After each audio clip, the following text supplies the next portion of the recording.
नमस्कार।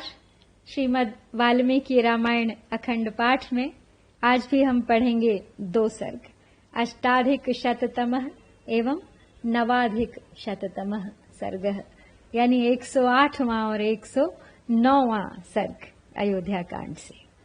और इन दोनों सर्गों का विषय वस्तु है ब्राह्मण शिरोमणि जाबाली का नास्तिकों के मत का अवलंबन करके श्री राम को समझाना और श्री राम के द्वारा जाबाली के नास्तिक मत का खंडन करके आस्तिक मत की स्थापना करना।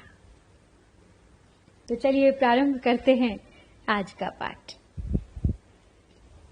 आश्वासयन्तं भरतं जाबालिर्ब्राह्मणोत्तमः उवाच रामं धर्मज्ञं धर्मापेतमिदं वचः साधु राघव मा भूतते बुद्धिरेवं निरर्थिका प्राकृतस्य नरस्येव ह्यार्यबुद्धेस्तपस्विनः कः कस्य पुरुषो बन्धुः किमाप्यं कस्य केनचित् एको हि जायते जन्तुरेक एव विनश्यति तस्मान्माता पिता चेति रामः सज्जेतयो नरः उन्मत्तैव स ज्ञेयो नास्ति कश्चिद्धि कस्यचित्। तो जब श्री राम भरत को समझा रहे थे उनका कर्तव्य, उन्हें आदेश दे रहे थे कि उन्हें अयोध्या लौटकर राज्य कार्य संभालना चाहिए, वो अयोध्या के राजा बने और मैं इस वन में जंगली पशुओं का सम्राट बनूंगा, तो उसी समय ब्राह्मण शिरोमणि जाबाली ने उनसे यह धर्म विरुद्ध वचन कहा। बोले, हे रघुनंदन, आपने ठीक कहा, परंतु आप श्रेष्ठ बुद्धि वाले और तपस्वी हैं, अतः आपको गंवार मनुष्य की तरह ऐसा निरर्थक विचार मन में नहीं लाना चाहिए। संसार में कौन पुरुष किसका बंधु है और किससे किसको क्या पाना है। जीव अकेला ही जन्म लेता है और अकेला ही नष्ट हो जाता है। अतः श्री राम, जो मनुष्य माता या पिता समझकर किसी के प्रति आसक्त होता है उसे पागल के समान समझना चाहिए, क्योंकि यहाँ कोई किसी का कुछ भी नहीं है। जाबाली ऋषि की यहाँ पे बात आई है, तो आपको थोड़ा जाबाली ऋषि की जानकारी देते हैं। वो दासी पुत्र थे और उनका नाम था वास्तव में सत्यकाम। तो एक बार जब उनकी विद्या अध्ययन की इच्छा हुई तो वो गौतम ऋषि के आश्रम में पहुंचे। तो गौतम ऋषि ने उनका गोत्र पूछा तो वो बता नहीं पाए, क्योंकि उनकी माँ दासी थी, बहुत घरों में काम करती थी, कई पुरुषों के संपर्क में रही थी, तो उन्होंने अपनी माँ का ही नाम बता दिया, जबाला। तो गौतम ऋषि ने उनको नाम दे दिया जाबाली और कहा कि आज से तुम ब्राह्मण हुए। उनकी इस साफ गोई से प्रसन्न हो गए थे गौतम ऋषि। तो इस तरह से वो जाबाली नाम से जाने लगे। बड़े विद्वान हो गए थे, उनकी कीर्ति चारों ओर फैल गई थी और इससे प्रभावित होकर राजा दशरथ ने उन्हें अपनी सभा में रख लिया था। माना जाता है कि जबलपुर नगर इन्हीं जाबाली ऋषि का बसाया गया है, उन्हीं के नाम पर रखा गया है उसका नाम। तो यहाँ जब भरत श्री राम को मनाने पहुंचे हैं तो साथ में जाबाली ऋषि भी हैं। अब वे चारवाक दर्शन को मानने वाले थे, तो अपने ढंग से वो श्री राम को समझाने की कोशिश करते हैं, जिससे कि श्री राम लौट चलें अयोध्या। चारवाक दर्शन एक प्राचीन भारतीय भौतिकवादी नास्तिक दर्शन है, जो मात्र प्रत्यक्ष प्रमाण को मानता है तथा पारलौकिक सत्ताओं को यह सिद्धांत स्वीकार नहीं करता। यह दर्शन वेद बाह्य भी कहा जाता है। चारवाक जो थे वो प्राचीन भारत में एक अनीश्वरवादी नास्तिक तार्किक थे और माना जाता है कि ये बृहस्पति के शिष्य थे। लेकिन बृहस्पति और चारवाक कब हुए इसका कुछ पता नहीं है। चारवाक का नाम सुनते ही आपको यदा जीवेत सुखम जीवेत ऋणम कृत्वा घृतम पिबेत याद आ जाएगा। जब तक जियो सुख से जियो, उधार लो और घी पियो। तो प्रचलित धारणा यही है कि चारवाक शब्द की उत्पत्ति चारुवाक यानी मीठी बोली बोलने से ही हुई है। यथा ग्रामांतरम गच्छन् नरः कश्चित् बहिर्वसेत् उत्सृज्य च तमावासं प्रतिष्ठेता परे हनि। एवमेव मनुष्याणां पिता माता गृहं वसु आवासमात्रं काकुत्स्थ सज्जन्ते नात्र सज्जनाः।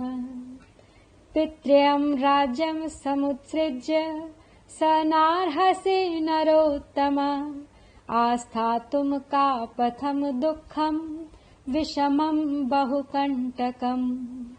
समृद्धायामयोध्यायामात्मनम् अभिषेचय एकवेणीधरा हि त्वानगरी सम्प्रतीक्षते।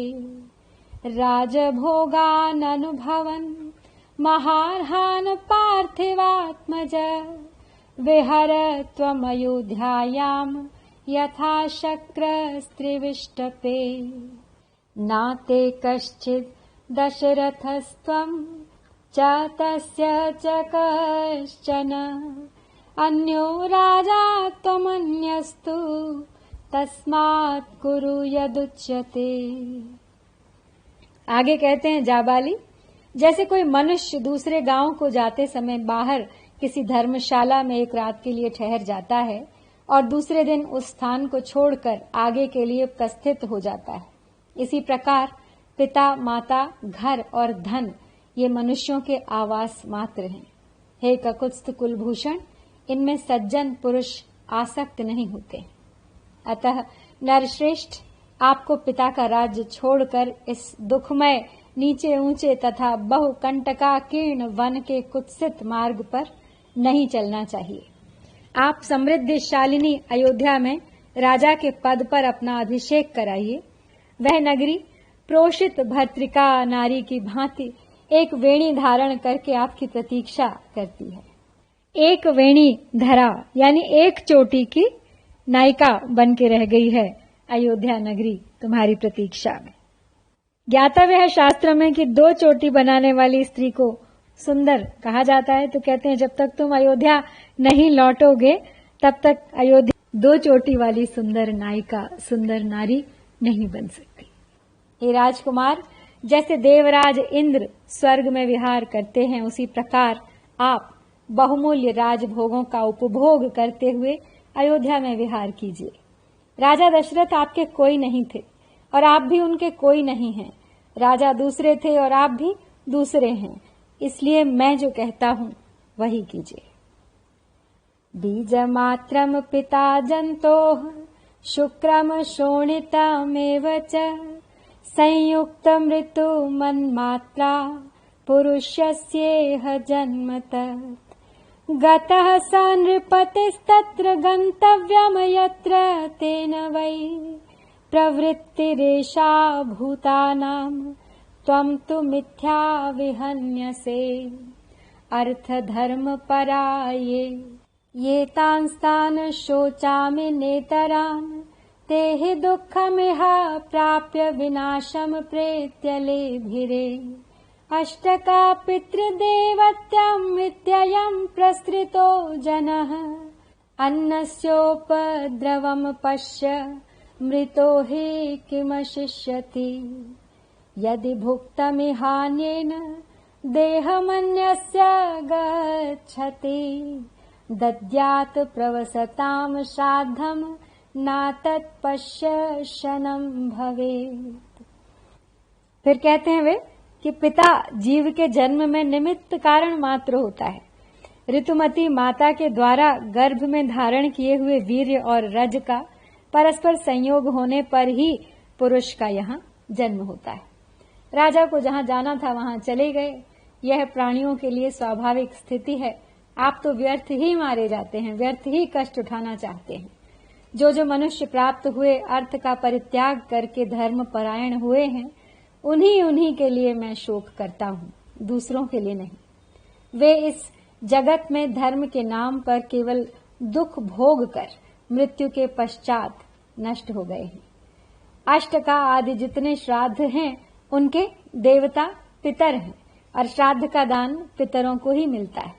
तो यही सोचकर लोग श्राद्ध में प्रवृत्त होते हैं।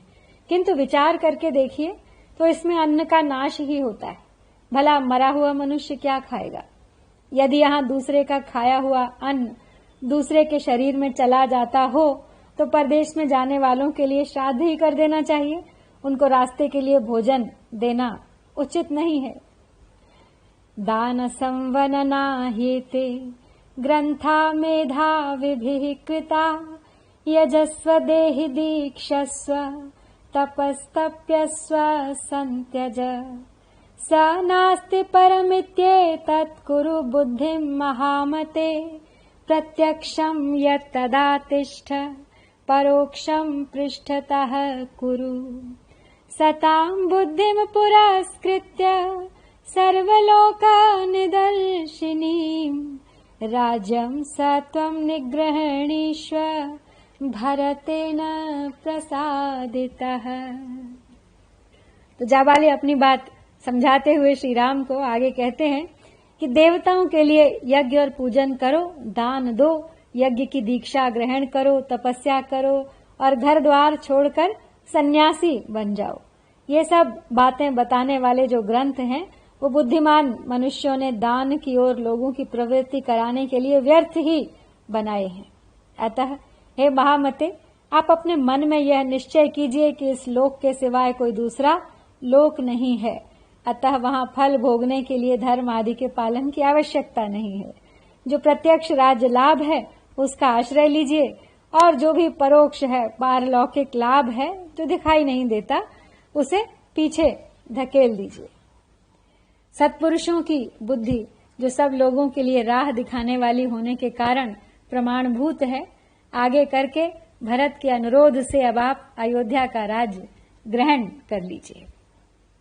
यहाँ 108वां सर्ग पूरा करते हैं और बढ़ते हैं आगे 109वें सर्ग पे और जानते हैं कि जाबाली ऋषि की इस बात पर श्री राम क्या प्रतिक्रिया देते हैं। जाबालेस्तु वचः श्रुत्वा रामः सत्यपराक्रमः उवाच परया सूक्त्या बुद्धया विप्रतिपन्नया भवान् मे प्रियकामार्थं वचनं यदि होक्तवान् अकार्यं कार्यसङ्काशं पथ्यं पथ्य सन्निभम् निर्मर्यादस्तु पुरुषः पापाचार समन्वितः मानं न लभते सत्सु भिन्न चारित्र दर्शनः कुलीनम् अकुलीनं वा वीरं पुरुषमानिनं चारित्रमेव व्याख्याति शुचिं वा यदि वा शुचिम् अनार्यस्त्वार्य संस्थानः शौचाधीनस्तथा शुचिः लक्षण्यवदलक्षण्यो दुःशीलः शीलवानिव। तो जाबाली ऋषि का यह वचन सुनकर सत्य पराक्रमी श्री रामचंद्र जी ने अपनी संशय रहित बुद्धि के द्वारा श्रुति सम्मत सदुक्ति का आश्रय लेकर उनसे कहा, हे विप्रवर, आपने मेरा प्रिय करने की इच्छा से यहाँ जो बात कही है वह कर्तव्य सी तो दिखाई देती है, लेकिन वास्तव में करने योग्य नहीं है। वह पथ्य सी दिखने पर भी वास्तव में अपथ्य ही है। जो पुरुष धर्म अथवा वेद की मर्यादा को त्याग देता है वह पाप कर्म में प्रवृत्त हो जाता है। उसके आचार और विचार दोनों भ्रष्ट हो जाते हैं, इसलिए वह सत्पुरुषों में कभी सम्मान नहीं पाता है। व्यक्ति का आचार ही यह बताता है कि कौन पुरुष उत्तम कुल में उत्पन्न हुआ है और कौन अधम कुल में, कौन वीर है और कौन व्यर्थ ही अपने को पुरुष मानता है, तथा कौन पवित्र है और कौन अपवित्र। आपने जो आचार बताया है उसे अपनाने वाला पुरुष श्रेष्ठ सा दिखाई देने पर भी वास्तव में अनार्य ही होगा। बाहर से पवित्र दिखने पर भी भीतर से अपवित्र ही होगा। उत्तम लक्षणों से युक्त सा प्रतीत होने पर भी वास्तव में उसके विपरीत ही होगा, तथा शीलवान सा दिखाई देने पर भी वास्तव में वह दुश्शील ही होगा, दुश्चरित्र ही होगा। अधर्मम धर्मवेशेण यद्यहं लोकसंकरम् अभिपत्स्ये शुभम हित्वा क्रियाम विधि विवर्जिताम् कश्चेतयानः पुरुषः कार्याकार्य विचक्षणः बहुमन्येत मां लोके दुर्वृत्तम् लोकदूषणम् कस्य यास्याम्यहं वृत्तम् केन वा स्वर्गमाप्नुयाम् अनया वर्तमानोऽहं वृत्त्याहीन प्रतिज्ञया कामवृत्तोऽन्वयम् लोकः कृत्स्नः समुपवर्तते यद्वृत्ताः सन्ति राजानस्तद्वृत्ताः सन्ति हि प्रजाः सत्यमेवानृशंसं च राजवृत्तं सनातनम् तस्मात् सत्यात्मकं राज्यं सत्ये लोकः प्रतिष्ठितः। श्री राम जाबाली की बात का उत्तर देते हुए आगे कहते हैं कि आपका उपदेश चोला तो धर्म का पहने हुए है, लेकिन वास्तव में वो अधर्म है। इससे संसार में वर्ण संकरता का प्रचार होगा। यदि मैं इसे स्वीकार करके वेदोक्त शुभ कर्मों का अनुष्ठान छोड़ दूं और विधिहीन कर्मों में लग जाऊं, तो कर्तव्य अकर्तव्य का ज्ञान रखने वाला कौन समझदार मनुष्य मुझे श्रेष्ठ समझकर आदर देगा। उस दशा में तो मैं इस जगत में दुराचारी तथा लोक को कलंकित करने वाला समझा जाऊंगा। जहां अपनी की हुई प्रतिज्ञा तोड़ दी जाती है, उस वृत्ति के अनुसार बर्ताव करने पर मैं किस साधन से स्वर्गलोक प्राप्त करूंगा तथा आपने जिस आचार का उपदेश दिया है वह किसका है जिसका मुझे अनुसरण करना होगा, क्योंकि आपके कथनानुसार मैं पिता आदि में से किसी का कुछ भी नहीं हूं। आपके बताए हुए मार्ग से चलने पर पहले तो मैं स्वेच्छाचारी होऊंगा, फिर यह सारा लोक स्वेच्छाचारी हो जाएगा, और क्योंकि राजाओं के जैसे आचरण होते हैं, प्रजा भी वैसा ही आचरण करने लगती है। सत्य का पालन ही राजाओं का दया प्रधान धर्म है, सनातन आचार है। अतः राज्य सत्य स्वरूप है, सत्य में ही संपूर्ण लोक प्रतिष्ठित है। ऋषयश्चैव देवाश्च सत्यमेव हि मेनिरे सत्यवादी हि लोके अस्मिन् परं गच्छति चाक्षयम् उद्विजन्ते यथा सर्पानरादनृतवादिनः धर्मः सत्यपरो लोके मूलं सर्वस्य चोच्यते सत्यमेवेश्वरो लोके सत्ये धर्मः सदाश्रितः सत्यमूलानि सर्वाणि सत्यान्नास्ति परं पदम् दत्तमिष्टं हुतं चैव तप्तानि च तपांसि च वेदाः सत्यप्रतिष्ठानास्तस्मात् सत्यपरो भवेत् एकः पालयते लोकमेकः पालयते कुलम् मज्जत्येको हि निरय एकः स्वर्गे महीयते। ऋषियों और देवताओं ने सदा सत्य का ही आदर किया है। इस लोक में सत्यवादी मनुष्य अक्षय परम धाम में जाता है।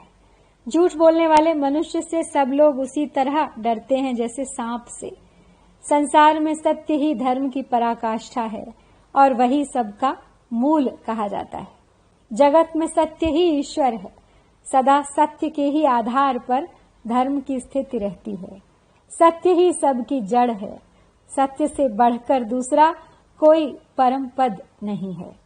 दान, यज्ञ, होम, तपस्या और वेद, इन सब का आधार सत्य ही है। इसलिए सबको सत्यपरायण होना चाहिए। एक मनुष्य संपूर्ण जगत का पालन करता है, एक समूचे कुल का पालन करता है, एक नरक में डूबता है और एक स्वर्गलोक में प्रतिष्ठित होता है।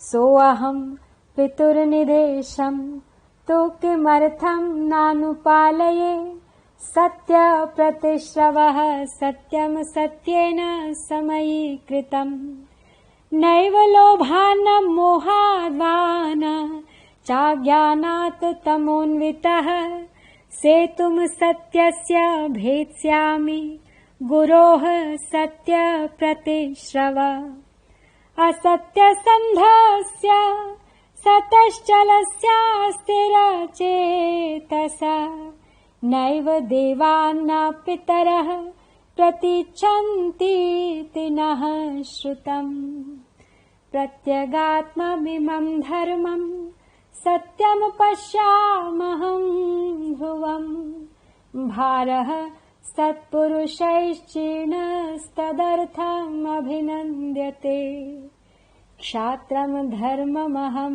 त्यक्ष्ये ह्यधर्मं धर्मसंहितम् क्षुद्रैर्नृशंसैर्लुब्धैश्च सेवितं पापकर्मभिः।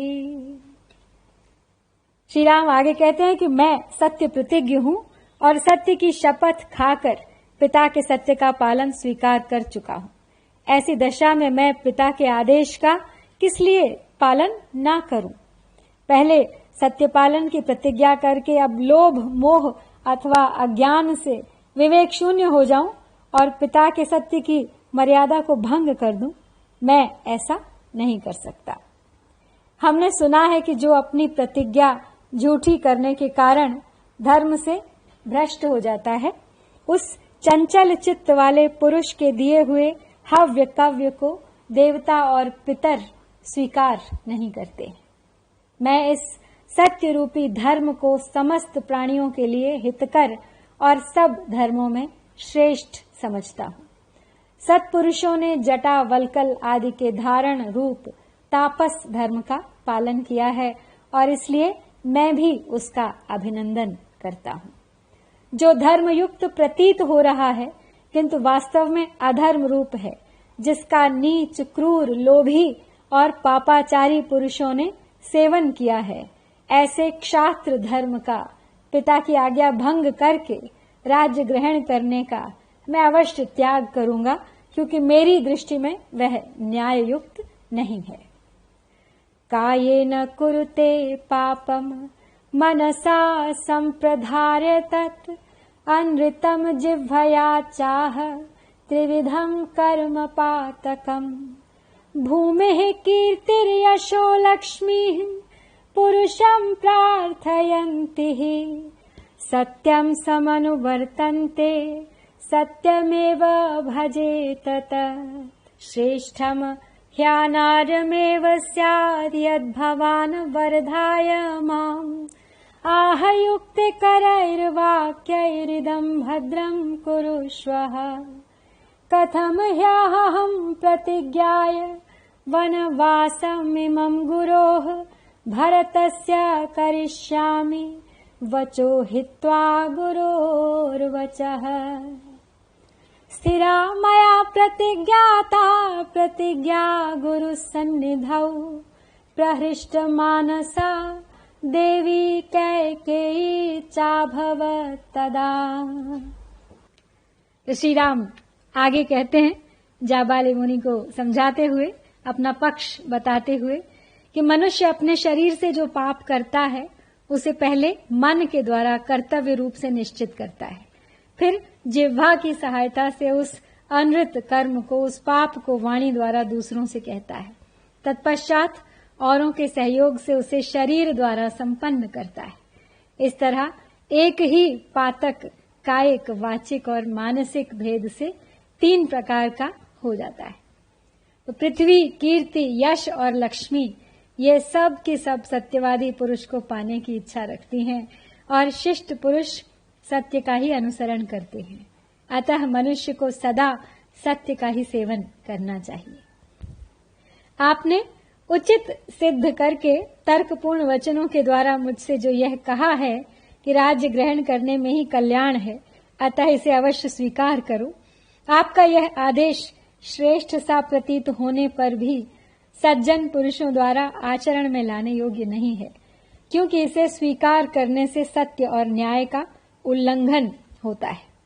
मैं पिताजी के सामने इस तरह वन में रहने की प्रतिज्ञा कर चुका हूँ, अब उनकी आज्ञा का उल्लंघन करके मैं भरत की बात कैसे मान लूंगा भला। तो गुरु के समीप की हुई मेरी वह प्रतिज्ञा अटल है, किसी तरह तोड़ी नहीं जा सकती। उस समय जबकि मैंने प्रतिज्ञा की थी, देवी कैकेयी का हृदय हर्ष से खिल उठा था।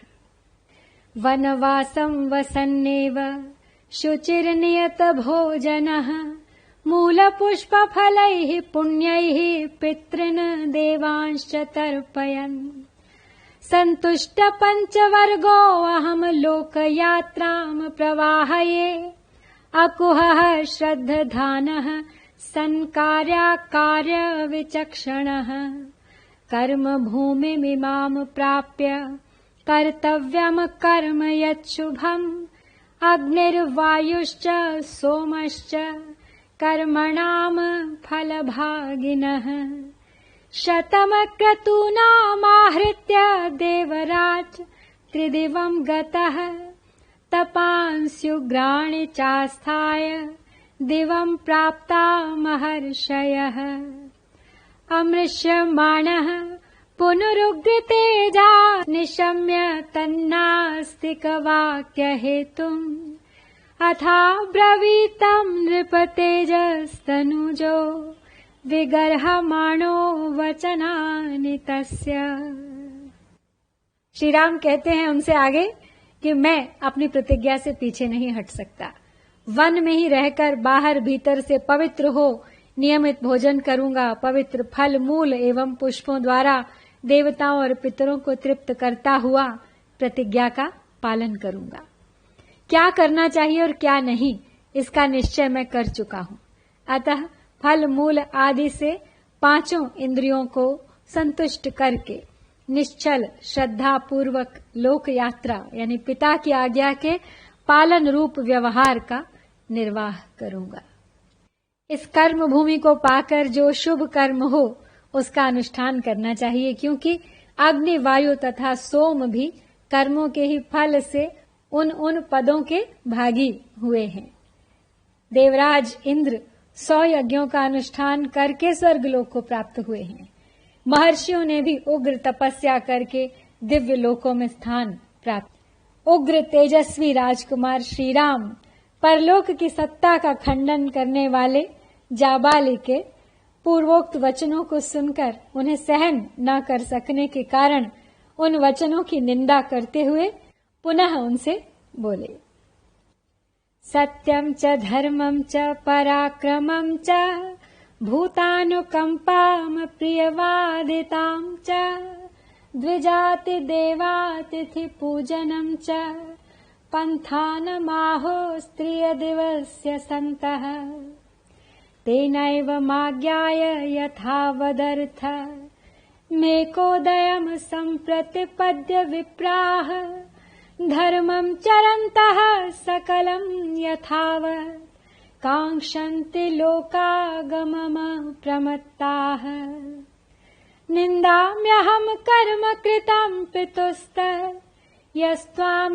गृह्णाद् विषमस्थ बुद्धिं बुद्धया नैवं विधयाचरन्तम् सुनास्तिकं धर्मपथादपेतम् यथा हि चोरः स तथा हि बुद्धस्तथागतम् नास्तिकमत्र विद्धि तस्माद्धियः शक्यतमः प्रजानाम् स नास्तिकेनाभिमुखो बुधः स्यात्। तो श्री राम जाबाली के नास्तिक वचनों की निंदा करते हुए फिर से एक बार बोल उठे कि सत्य, धर्म, पराक्रम, समस्त प्राणियों पर दया, सबसे प्रिय वचन बोलना तथा देवताओं, अतिथियों और ब्राह्मणों की पूजा करना, इन सब को साधु पुरुषों ने स्वर्गलोक का मार्ग बताया है।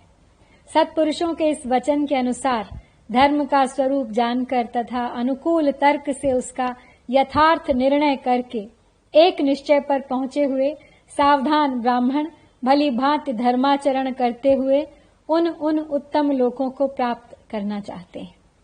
आपकी बुद्धि विषम मार्ग में स्थित है। आपने वेद विरुद्ध मार्ग का आश्रय ले रखा है। आप घोर नास्तिक और धर्म के रास्ते से कोसों दूर हैं।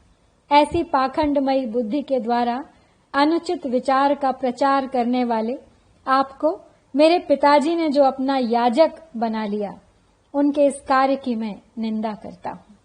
जैसे चोर दंडनीय होता है, उसी प्रकार वेद विरोधी भी दंडनीय है। तथागत, नास्तिक विशेष, बुद्ध और नास्तिक चारवाक को भी यहाँ इसी कोटि में समझना चाहिए। इसलिए प्रजा पर अनुग्रह करने के लिए राजा द्वारा जिस नास्तिक को दंड दिलाया जा सके, उसे तो चोर के समान दंड दिलाया ही जाए। परंतु जो वश के बाहर हो, उस नास्तिक के प्रति विद्वान ब्राह्मण कभी उन्मुख न हो, उससे वार्तालाप तक न करे। त्वत्तो जनाः पूर्वतरे द्विजाश्च शुभानि कर्माणि बहूनि चक्रुः छित्त्वा सदेमं च परं च लोकम् तस्माद्द्विजाः स्वस्ति कृतं हुतं च धर्मे रताः सत्पुरुषैः समेतास्तेजस्विनो दानगुणप्रधानाः अहिंसका वीतमलाश्च लोके भवन्ति पूज्यामनुयः प्रधानाः इति ब्रुवन्तं वचनं सरोषम् रामं महात्मानमदीनसत्त्वम् उवाच पथ्यं पुनरास्तिकं च सत्यं वचः सानुनयं च विप्रः न नास्तिकानां वचनं ब्रवीम्यहम् न नास्तिकोऽहं न च नास्ति किञ्चन समीक्ष्य कालं पुनरास्तिकोऽभवम् भवेय काले पुनरेव नास्तिकः स चापि कालोऽयमुपागतः शनैर्यथा मया नास्तिकवागुदीरिता निवर्तनार्थं तव राम कारणात् प्रसादनार्थं च मयैतदीरितम्। अपना पक्ष समझाते हुए जाबाली से पुनः कहते हैं श्री राम कि आपके सिवा पहले के श्रेष्ठ ब्राह्मणों ने इहलोक और परलोक की फल कामना का परित्याग करके वेदोक्त धर्म समझकर सदा ही बहुत से शुभ कर्मों का अनुष्ठान किया है। अतः जो भी ब्राह्मण हैं वे वेदों को ही प्रमाण मानकर स्वस्ति, अहिंसा और सत्य आदि, कृत, तप, दान और परोपकार आदि तथा हुत यानी यज्ञ, याग आदि कर्मों का संपादन करते हैं। जो धर्म में तत्पर रहते हैं, सत्पुरुषों का साथ करते हैं, तेज से संपन्न हैं, जिनमें दान रूपी गुण की प्रधानता है, जो कभी किसी प्राणी की हिंसा नहीं करते तथा जो मल संसर्ग से रहित हैं, ऐसे श्रेष्ठ मुनि ही संसार में पूजनीय होते हैं। महात्मा श्री राम स्वभाव से ही दैन्य भाव से रहित थे। उन्होंने जब रोष पूर्वक ये सब बातें कही, तब ब्राह्मण जाबाली ने विनय पूर्वक यह आस्तिकतापूर्ण सत्य एवं हितकर वचन कहा।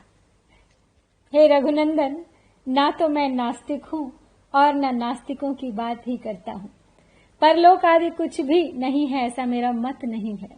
मैं अवसर देखकर फिर आस्तिक हो गया और लौकिक व्यवहार के समय आवश्यकता होने पर पुनः नास्तिक हो सकता हूँ, नास्तिकों की सी बातें कर सकता हूँ। इस समय ऐसा अवसर आ गया था जिससे मैंने धीरे धीरे नास्तिकों की सी बातें कह डाली। श्री राम, मैंने जो यह बात कही इसमें मेरा उद्देश्य यही था कि किसी तरह आपको राजी करके अयोध्या लौटने के लिए तैयार कर लूं। तो अपनी इच्छा अनुसार अवसर देखकर जाबाली मुनि श्री राम को अयोध्या लौटाने हेतु थोड़ी देर के लिए नास्तिकों जैसी बातें करने लगे थे।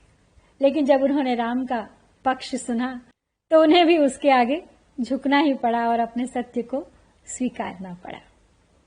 तो इस प्रकार श्री वाल्मीकि निर्मित आर्ष रामायण आदि काव्य के अयोध्या कांड में आज हमने 2 सर्ग 108 और 109 संपन्न किए हैं।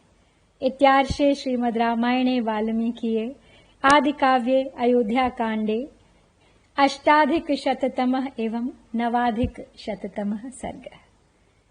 ओम श्री सीतारामचंद्राभ्यां नमः।